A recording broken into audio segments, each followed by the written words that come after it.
Do you remember what summers felt like when you were a kid? When you weren't going anywhere, doing anything, and you could just plan your day the way you wanted. You could do anything fun that your heart desired. You could use your imagination. You could play with all of your favorite toys, your animals. Well, that's what early retirement is for me. So in this video, I'm going to tell you about some of the things I do to occupy my time in early retirement.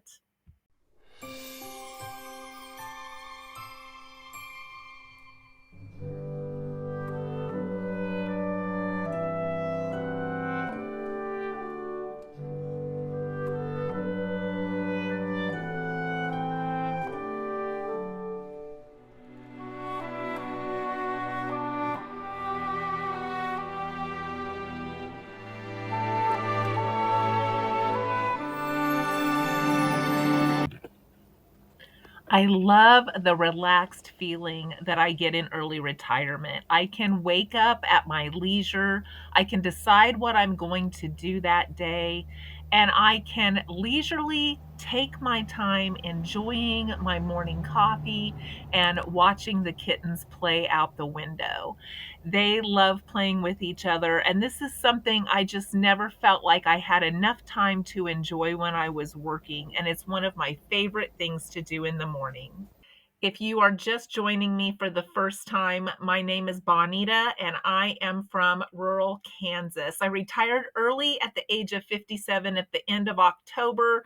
So I'm in my ninth month of retirement. And they say that the first year is the easiest for some people because that's like the honeymoon period where you're getting to do all the things you dreamed of doing in retirement, and that there's different stages in retirement, and that later on there can be some boredom and some frustration and some other things that maybe we'll talk about if I enter those stages. But right now, I am still in that stage where I am loving every single day. I am enjoying it so much. And some of the things that I do in retirement are close to my heart, and they've always been things that I've been interested in, like doing more homestead activities, like visiting my kids, like being able to catch up and make dates with friends. Remember how we always say we should get together, but then there's no time to get together? I have time to set dates to get together with my friends now. And I'm actually going this weekend to see one of my friends that we haven't seen each other in probably a year, other than texting and talking on the phone, because there just wasn't time. And I'm now making time for things like that. So these are some of the things that I am really enjoying in retirement. Another thing I've been working on is still downsizing my home, decluttering in retirement. That's been something I've been working on for a while. Every day I get up and I try to pick a project or two.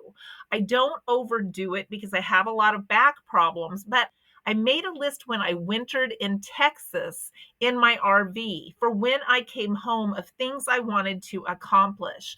And I've slowly been looking over that list and picking something here and there.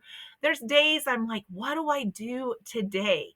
And I'll pull out that list and say, well, gee, I wanted to get this done. Maybe I can tackle that. And I just look at the list and say, is there anything catching my interest today? One of the things that I've been wanting to do for quite a while, and it's been hard to make myself do it, is clean out my pot and pan cabinet.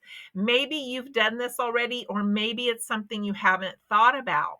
But over the years of raising six kids, I had tons of stew pots and skillets and all kinds of things that I would use to cook with. And I have an overabundance of them. And a lot of them are really, really old. And some of them are not in great shape.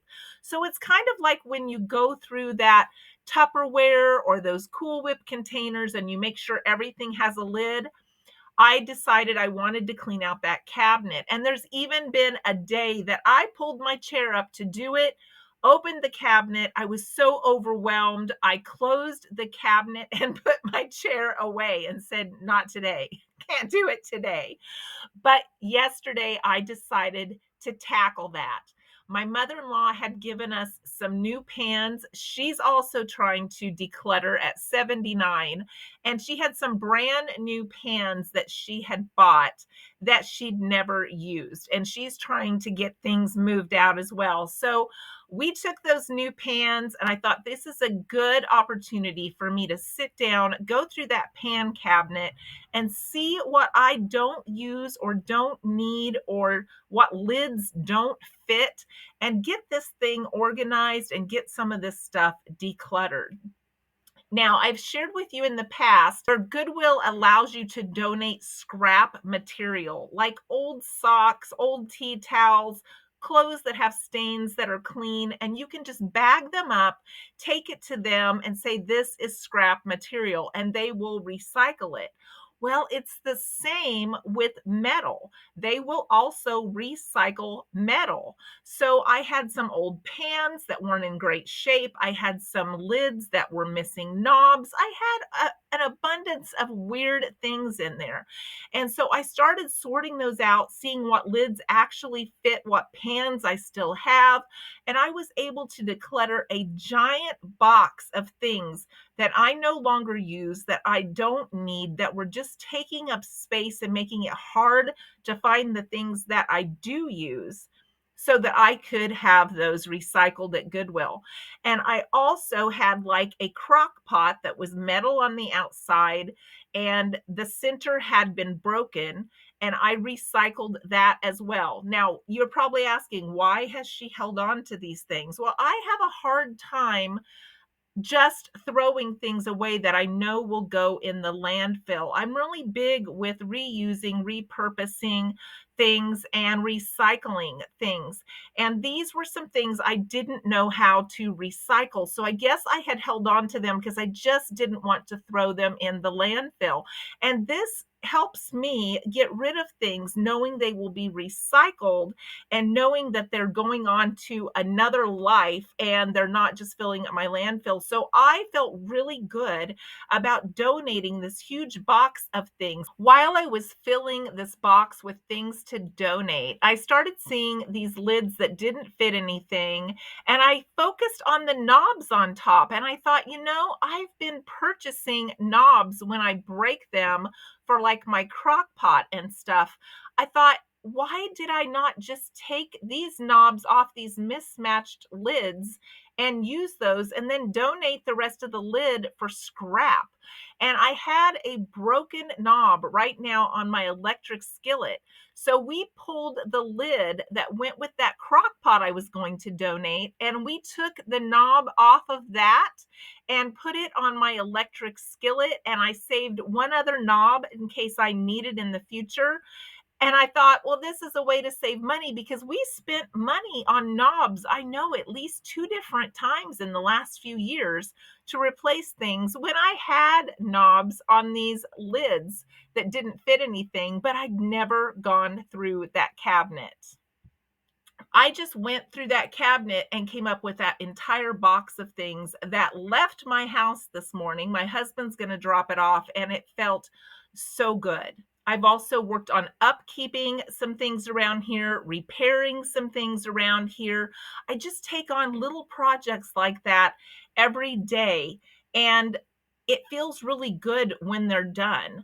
And maybe some of that doesn't sound like fun, but when you've spent your whole life, like 40 years of your life, working 2 and 3 jobs, raising 6 kids, going to ball games, and being so busy that you're lucky to shower and make food, it's really nice to actually be able to tackle some of the things that I've thought about for years on doing, but I just didn't have time.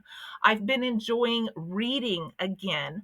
I started reading when I was wintering in Texas this year, and I read about 4 books while I was down there, and that felt so good to actually start a book and be able to read it and finish a book. I have started books over the years and never got to finish them. And by the time I picked them up, I didn't remember what happened. And it was like, I need to start over again. That's something that I can do now in retirement. I can actually start a book, finish a book, and read some of the books that I've been saving that I wanted to read. I've been able to do some of my hobbies again or rekindle some of those hobbies that I used to do, and I haven't had time. I've been able to focus on my health. I've been able to cook more at home, and I feel like I'm getting better sleep than I've ever had. I've had a chronic insomnia problem since I was in my 20s. I now can sleep so much better because if you've ever worked and had like those evening anxiety or Sunday scaries, they call it, because you know you have to go back to work the next day, I would battle with that. And I would sometimes have a lot of work dreams of stress because I had to go back the next day. And I'm 9 months into retirement and I still have some of those stress work dreams. I had another one last night of me being at work and having all this stuff I needed to get done and not enough time to get it all done. So it takes a while for some of that to subside. So if you're an early retiree or you're looking forward to retirement, give yourself grace. Do things at your own pace. Do things that you enjoy. Maybe pick a project here and there that you want to accomplish because it feels so good when you get it accomplished. But take time for you to relax, to focus on your health, and to enjoy the time that you've worked so hard to give yourself in retirement. One of the things that I spent a lot of time focusing on over the last few years before retirement was dreaming and planning of what I wanted to do in retirement. Now, I planned for this summer to kind of be a work summer once I got home from the RV living in Texas for the winter. I knew the weather would be decent. I knew I would be able to get out into some of the outbuildings and sort through things. So I planned on doing projects like that while the weather was good this summer. But as I get some of this stuff accomplished, I will be turning back to spending time planning and dreaming again of what I want to do next. My mother and father-in-law already were putting pressure on me this last weekend saying, "Are you coming back to Texas with us this winter? When are we leaving? What can we do to help?" My father-in-law even offered to drive the RV down there for me so that I had help getting down there. But I will be turning back to planning and dreaming for the next fun thing that I want to do. So I don't want to tell you that retirement is work and projects. I want to tell you that this was part of what I planned to do this summer. These are things I wanted to accomplish. So that's how I've been staying busy, is with my garden, with my decluttering, and with some of my homesteading projects, as well as the daily things that I do, like hanging clothes on the line. Those are all things I enjoy and that I love to do. Your retirement may look totally different, and that's okay. It's what we dream and plan and what we want to do that keeps us busy in retirement and keeps us fulfilled, keeps us content, and keeps us satisfied with our life and looking forward to the next day, the next week, the next year. I hope you've enjoyed this video. I always enjoy the time that you spend with me. Please put any comments below if you want to suggest anything or talk about anything that's going on in your life. I always enjoy reading and responding to those, and I hope to see you in the next video.